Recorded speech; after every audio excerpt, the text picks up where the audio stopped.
Hello, welcome to Hi, CityClips. Thank you, Robert. excited to So, be. Robert, Executive Director with INIE in the Institute for Nonprofit Innovation and Excellence, has joined us for one of our weekly interviews. And so I appreciate you taking the time to join us and talk about why you joined INIE. My pleasure. I think INIE has an incredible mission here in our community, helping nonprofits start and grow to help make an impact on those who need it the most in our community. Awesome. And so one of the new things that we're doing with our guests is we're doing interview blitz within a minute. So I'd like to ask you a few quick questions and then even make it easier for my team to capture some of the best parts about our guest. So obviously, go ahead and just say your name and your title and the organization you're representing. My name is Robert Blacklidge. I'm the Executive Director of the Institute for Nonprofit Innovation and Excellence. So why did you join INIE? I know you recently joined. Yeah, for me, I really enjoy helping entrepreneurs and business owners, and there's no entrepreneurs that are more in need of business skills than those who are nonprofits because they usually get into it for something that they see as a need in their community and that they want to create help. But nonprofits are a business and they need those business fundamentals. So it's definitely something that I found that I'm able to make a real impact in their nonprofit businesses by providing those fundamental skills, as well as I really love this community and really like to see that impact that those organizations are making. Awesome. So what do you feel like that makes INIE unique, and also what problem is INIE solving? Yeah, so INIE was started when the Children's Museum actually went under. And so we saw a lot of these nonprofits, even large ones, were struggling to make ends meet and be effective at their mission. And so when that happened, they looked for an organization that could be the backbone, could provide resources, education, develop a community for the nonprofits. And so 10 years ago, the Institute for Nonprofit Innovation was started to develop this mission of resources, community, and advocacy. And from there, it has grown over the years. Nice. So if we were to have, just obviously a quick minute for someone who is interested in joining, what would be the best way to do that? Yeah, myini.org is the best way to find all the information. You can also find us on all of the socials where you can follow us with our new events and activities and learn more about our organization. Or you can email me directly at robert@ini.org, and I'm happy to answer any questions you might have. Yeah, we got this website pulled up. I know y'all just recently refreshed it. Nice job. Thank you. So yeah, this It is looks what he's great. talking about. um, so you do a lot of like benefits, resources, programs, educating nonprofits, and there's all kinds of nonprofits. Do you kind of have an idea of how many nonprofits there are in Tallahassee? Yeah, in the region, there's over 2,500, and I think that's what makes INIE unique is that we're not in any one demographic in nonprofits. There's human services, there's associations. We are focusing on the fundamentals of nonprofit operation, and so no matter what industry or expertise you're looking to provide resources in, INIE is going to provide education and resources for you as a nonprofit business. Awesome. So what's an interesting fact about you personally that nobody might not know? Or, I know you're a veteran. You've also started your Yeah. own businesses, tech, and all kinds, like you're dabbling with some e-commerce, I think. Yeah, I've been in everything from landscaping to AI, and so a variety of different businesses. I've had over 10 of them, or 10, I think is where my last count was. I start little hobbies, and I'm not sure if they qualify as businesses at this point because once I had kids, I had to stop actually doing official businesses, and I stopped creating LLCs. I just do little side things here and there. But with that in mind, I think what's really interesting about me is I actually fell in love with traveling. So I've been to over 16 different countries around the world. I think there's an amazing amount to learn from other cultures. Some of my favorite cities are Sydney. I love Bruges in Belgium, and I really love Nice in Italy. So there's some opportunities, I think, for a lot of Americans just to get outside of their bubble and go explore the world around them, even if it's just another state or another country. So, question of questions, since people ask this of me, for anyone who's not originally from Tallahassee, what brought you to Tallahassee? Yeah, so I actually came up here to be a part of Domi Station and run the Techstars Startup Week. So I was remotely working for Domi Station, and I had just taken over the lead organizer role for Techstars Startup Week, and I knew to effectively run that kind of an event, I need to be here in person. So I moved from Lakeland to here. And so, what would you say that you like the most about Tallahassee after being here for a few years now? It's been 3 years, 3, 4 years? April will be 3 years. So Wow. we're coming up on 3 years. I think for me, it is a small, big town, which is a double-edged sword. Like for me, I would say as a parent, it is a phenomenal place to raise children. I know a tremendous amount of the individuals in the community. Having only been here a few small amount of time, relatively, I feel like I have a good network of people that I can engage and ask questions of, and so my poor children, by the time they can get into any trouble, will not be able to do anything that I'm not aware of. So it's great for me as a parent, but I do feel a little bad for my children. At the same time, though, they're going to be engaged in some of the coolest things in town, like Tally Robotics, who are doing engineering education, the Challenger Center, some of these things that people who have lived their whole life in Tallahassee just aren't aware right in their back yard, like the Mag Lab. Having been able to be engaged with Leadership Tallahassee and a lot of the different pieces of the leadership of our community, it has allowed me to explore some of the incredible opportunities that exist right here in our backyard. Nice. Awesome. I mean, you captured a lot in a short amount of time, so I wasn't even expecting it. But this would be a great transition into like the more conversational side of things, which is more about INIE too, because I know you want to talk about like what's going on, what are the new things that are happening for the coming year. You always have big plans, and I know that because we work together on a few things. And but that's what's good is that if you don't push for more or push for a bigger vision, then you won't get to a higher level. So there's that side of things, and definitely I could say leaders like you push the boundaries of everyone who works with you. But hey, I wouldn't have known that I was capable of doing certain things if I didn't work with you on some of those projects. So those were definitely great times. Definitely challenging for me, but but awesome experiences too. So for INIE, what I like is that you're also helping. I think what's a major need for our nonprofits is the education on tech. So I think you're helping with that aspect too. It's like, how do you make their teams more efficient? Can you talk a little bit more about that?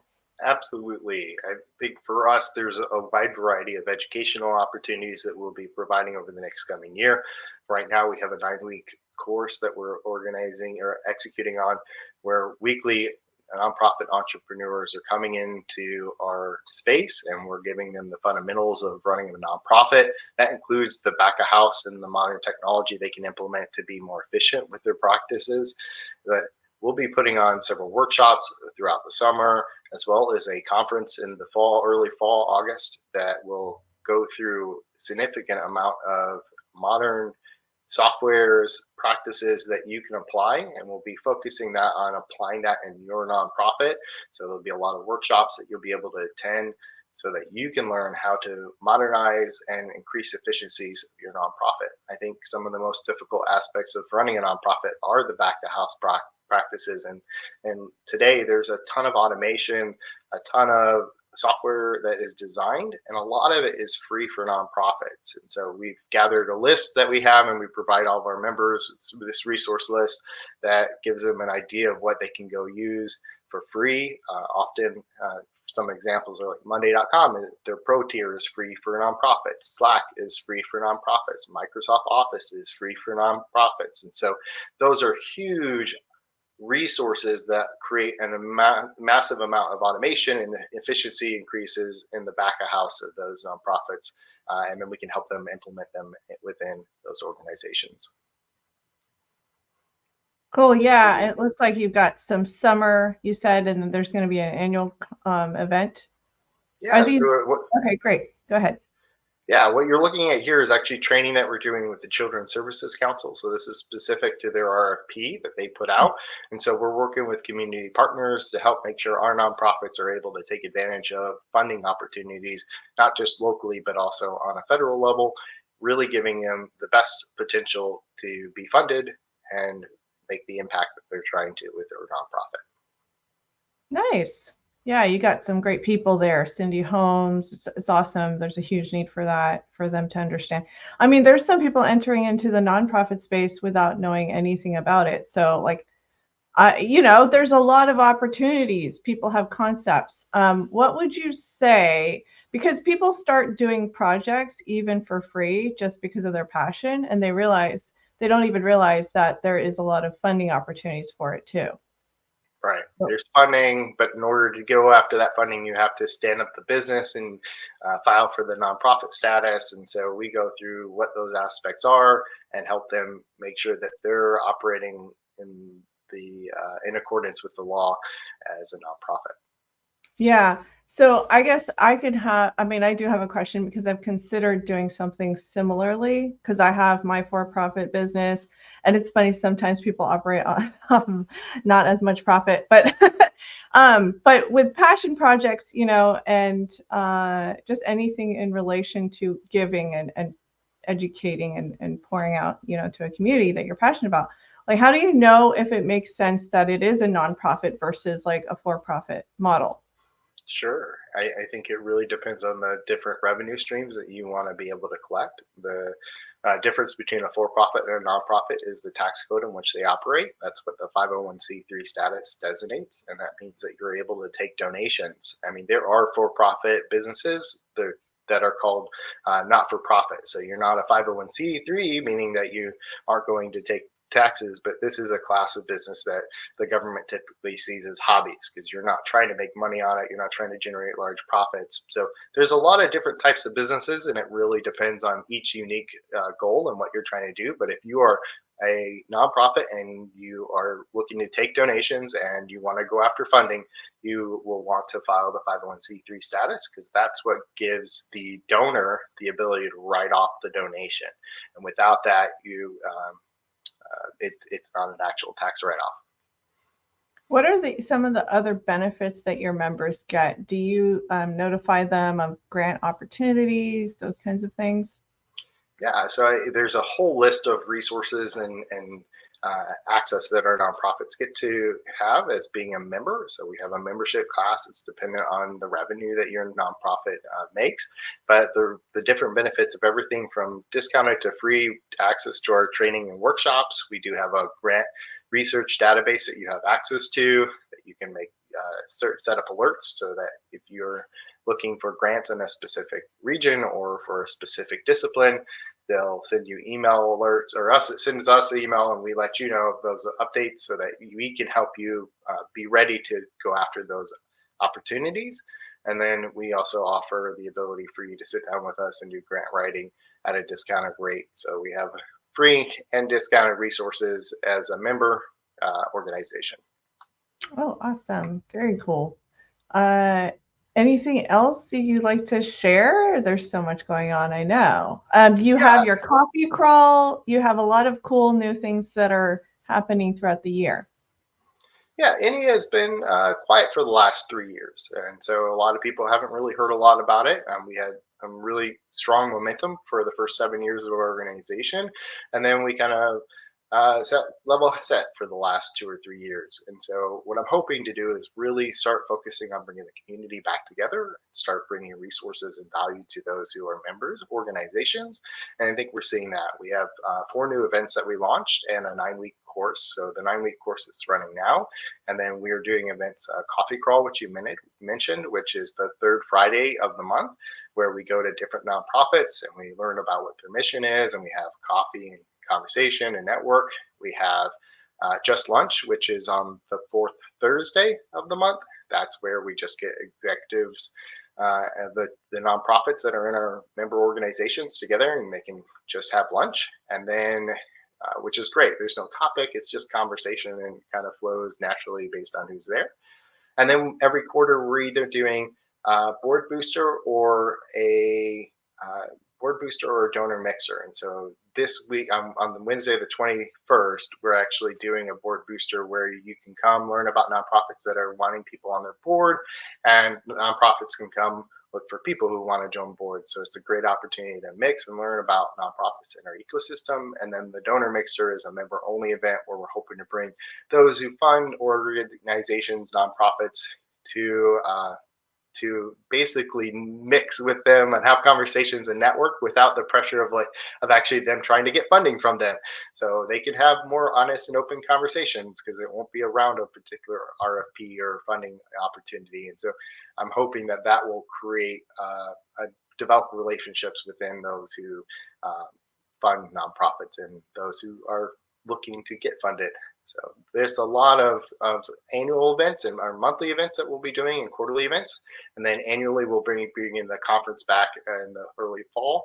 And so that at a minimum is what we look to do this year. I also have plans to do an impact report as well. So a lot going on, but for us, I think in the first year, it's really about getting the nonprofits together again and sharing resources and modernization of their back of house kind of aspects. So how do we leverage AI and how do we leverage these software tools to create efficiencies within those organizations? Cool. I actually, because you mentioned the board booster event, and since one of your team members, Helena, shared the video with me, I'm just going to go ahead and share that really quick and just might as well play it. Hopefully audio goes through. Okay. My name is Robert Blacklidge. I'm the Executive Director at INIE, the Institute for Nonprofit Innovation and Excellence. We're excited to let you know about an upcoming event called Board Booster. At this event, you can meet local nonprofits who are looking for volunteers for their board as well as their organization. This event will introduce you to several nonprofits where you can join and help impact this community. This is an incredible opportunity for us to come together around nonprofits in the region, and we look to see you there. This event will be on the 21st of February, and it will be from 5 to 7. And the location is TCC Center for Innovation on the 3rd floor where INIE is located. We look forward to see you there and continuing to make an impact in our community through the nonprofits that we serve.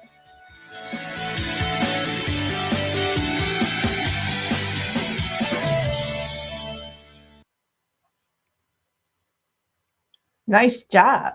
I'm really excited for this event. I think it's something that our nonprofits have been wanting and asking for, and it gives our community members an opportunity to learn more about those nonprofits that we serve. So that's Wednesday evening, right? Wednesday the 21st. Wednesday 21st, yes. Okay. So we better share this interview soon. Okay, just schedule it for today. But yeah, no, that's great. And I think that's awesome because sometimes, like, what is the basic, there's probably some basic requirements for a nonprofit. You have to have a certain amount of board members, right? And then sometimes it's intimidating to have to ask somebody, can you be on my board? So I think that event's nice to make it a little easier for people to connect and things like that. Absolutely. And you never know where to find nonprofits. There's a lot of young professionals in our ecosystem that don't know where these nonprofits exist or how to even tell them that they're interested in becoming a board member. And so this creates, my goal for this event is to create a welcoming, open event for people to have conversations. It's going to be like speed dating. So they're going to move around the room and have little conversations or have conversations with each of the nonprofits based on their interests. So the hope is to kind of reduce some of those perceived barriers and make it a little bit easier for our community members to connect with those organizations. Nice. That makes it fun because networking can be like a little stiff and weird, awkward for introverts, right? Yeah, I mean, are you going to have more of those? Because I definitely can't make it this Wednesday. Yeah, we look to do either the donor mixers or the board boosters every quarter, and we'll Okay. at least to start rotate between the two. The biggest thing is this whole year is learning, launching new, at least new for me and the team, events and activities. And so we don't want to push too hard and do too much, and we want to gauge interest. So if you want to see more of these kinds of events, attend. That's going to be the biggest gauge of us redoing or doing it again, these kinds of activities. If we see a large interest for it from the community, we'll do more and more of them. We want to do as many as the ecosystem is wanting us to do. Awesome. Very cool. So as we wrap up, I can just show really quick because I clicked on the membership or become a member button. And I really like Zephy, by the way. I feel like you guys, I found it at like Taltech used it, and it might have been your find, I'm guessing. Yeah, so a little bit ago, I found this organization called Zephy, and it allows nonprofits to take payment and run events and activities and memberships and even auctions all free through their platform. They don't take a piece of the transaction. They actually ask the person who's paying to make a donation to the platform. It's completely optional. They make it very clear that it's optional. But for I actually brought it to Domi first, and then I brought it to Taltech, and then I brought it to INIE. And we definitely let our nonprofits know about this platform. And so we run all of our activities through Zephy. It's got a great back of house for nonprofits, as well as those payments go fully to the nonprofit. You don't have to worry about someone else taking a piece of it, where like, I don't know if you know this, but Eventbrite takes something like 50% of the fee. And as a nonprofit, that can be a large percentage of your revenue from an event when you're not bringing in a whole lot of money anyways. And so that Zephy eliminates that, which is huge. That's a huge cost savings for a lot of the nonprofits in our ecosystem who are already operating on a tight margin. So it's platforms like that we mentioned in our resources guides to our nonprofits. Yeah, Eventbrite used to be more affordable, and then they changed their fee structure. And then now, like, especially as a nonprofit, and you rely on events to fundraise, like, heavily, so then you lose a chunk of that money, all your hard work, and then percentage of it gets cut. That's like really disheartening. So I'm glad Zephy thought about nonprofits, and I'm glad you brought that over to INIE. So yeah, so if somebody wanted to just join, they can just, like, they have to apply, or can they just literally just sign up? It looks like you have the option to pay. We have individual, student, businesses, and nonprofit tiers, and I would say those tiers are about to change, but I think most of our individuals are going to see somewhere between a 150 and 250 price range on their membership. And so you probably won't see too much of an adjustment on the price. Just we're going to break it out, I think, into tiers. But don't hold me to that. I haven't talked about it yet. So this is all what I have going on in my head. Right. No, I know. It's like having to make transition into things that makes more sense. It's totally understandable. So I think you're transitioning quickly, of course. Is there anything else you'd like to conclude with as far as, a message to either an early stage nonprofit founder or someone considering to start a nonprofit and joining INIE? Yeah, I think for me, anyone who is in the nonprofit space needs a community to lean on and to be a part of. And that is what INIE exists to do. If you have known INIE in the past, or you're not aware of INIE, we're here to help nonprofits start and grow. And the INIE that you've seen over the last few years, I think you're going to see a significant change in the trajectory of what this organization is doing. And we hope that you can join us on that ride. Yes, and I have to say, being able to collaborate with you and also, work with you at Domi, you helped a lot with the last couple of years as far as gaining back momentum, even a post-COVID year, like one of the hardest years for anybody, and especially a nonprofit to survive. So I'm really excited to see what you'll do at INIE and make an impact there as well. Thank you. Thank you. So I'll go ahead and conclude and see you on the other side. Bye, everyone. Thanks, Robert.